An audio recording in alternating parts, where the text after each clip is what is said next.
Bonjour et bienvenue dans le 3e numéro de Vigilance. Je suis Stéphano Dana et dans ce nouveau podcast du groupe Lefebvre Dalloz, nous parlerons de la responsabilité du Compliance Officer, de la compétence du juge judiciaire au sujet du devoir de vigilance et d'une nouvelle directive européenne en matière de RSE.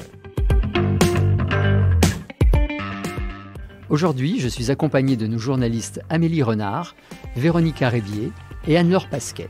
Amélie, vous vouliez donc revenir sur un arrêt rendu par la Cour d'appel de Paris le 1er avril dernier. Oui Stéphano, il s'agit d'une affaire qui témoigne bien des attentes des entreprises quant aux compétences de leur compliance officer. Ici, une compliance officer qui contestait son licenciement pour insuffisance professionnelle a obtenu gain de cause. Après avoir été promue responsable de conformité, cette assistante de direction d'une banque d'affaires se voit reprocher son incapacité à maîtriser les fondamentaux de la réglementation bancaire ainsi que les bases du métier de conseil en fusion-acquisition alors qu'elle a été formée, l'absence de communication en interne avec les managing directors ou le secrétaire général de la société, et le non-respect des procédures administratives. Mais pour la Cour d'appel, la banque ne fournit aucun exemple concret des erreurs de la salariée, ni aucune plainte des personnes ayant eu à les subir. En outre, l'employeur ne verse aucun élément convaincant pour démontrer le défaut de communication interne et le non-respect des procédures. Le licenciement est donc sans cause réelle et sérieuse. Cette affaire est l'occasion de rappeler que le droit français ne prévoit pas de statut particulier pour le compliance officer, ni de régime spécifique de responsabilité. Il reste donc soumis au régime général de protection des employés dans l'exercice de leurs fonctions.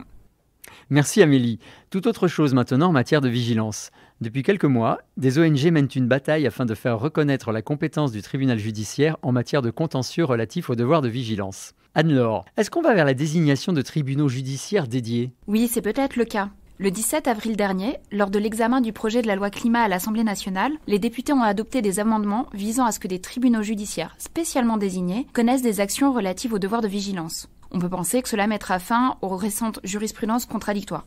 En effet, d'un côté, des associations ne veulent pas que soient confiées aux tribunaux de commerce des questions d'atteinte aux droits de l'homme et de l'environnement, mais d'un autre, des entreprises estiment que le plan de vigilance est un document qui relève de l'organisation et du fonctionnement interne de la société. Ils préfèrent donc se retrouver devant le juge consulaire. Le gouvernement est d'ailleurs tellement soucieux de clarifier ce point qu'il a inscrit ces mêmes dispositions dans le projet de loi pour la confiance dans l'institution judiciaire, juste au cas où elle ne serait pas adoptée à l'issue de l'examen du projet de loi climat.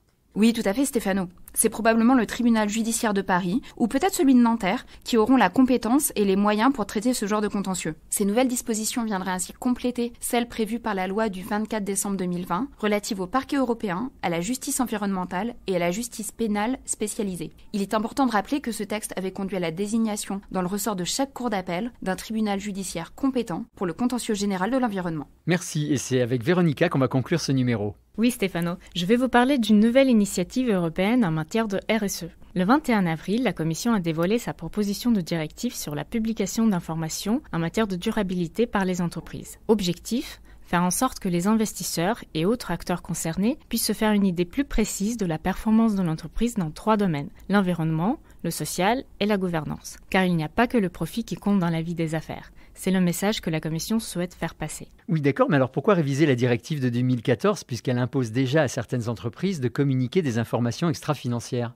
Bonne question Stéphano. Eh bien parce qu'à l'heure actuelle, la qualité et la fiabilité des informations publiées laissent à désirer. Il arrive souvent que des informations jugées importantes par les parties prenantes ne figurent pas dans les rapports. Elles sont par ailleurs difficiles à comparer d'une entreprise à l'autre. Pour changer la donne, la Commission veut imposer des normes de publication communes qui restent encore à construire. Autre changement, les nouvelles règles couvriraient un plus grand nombre d'entreprises, c'est-à-dire environ 49 000 contre 11 600 aujourd'hui. Seraient concernées les grandes entreprises, cotées ou non sur un marché réglementé, mais aussi les PME cotées. Et surtout, le seuil de 500 salariés ne s'appliquerait plus. Et on sait quand la réforme pourrait entrer en vigueur ? Alors le calendrier définitif dépendra de l'avancée des négociations entre le Parlement et le Conseil. Mais la Commission espère adopter la première série de normes à la fin de 2022. Ce qui veut dire que les entreprises appliqueraient pour la première fois ces normes au rapport couvrant les exercices comptables de 2023. Merci, Vigilance, c'est déjà fini. Merci pour votre écoute et rendez-vous dans 15 jours.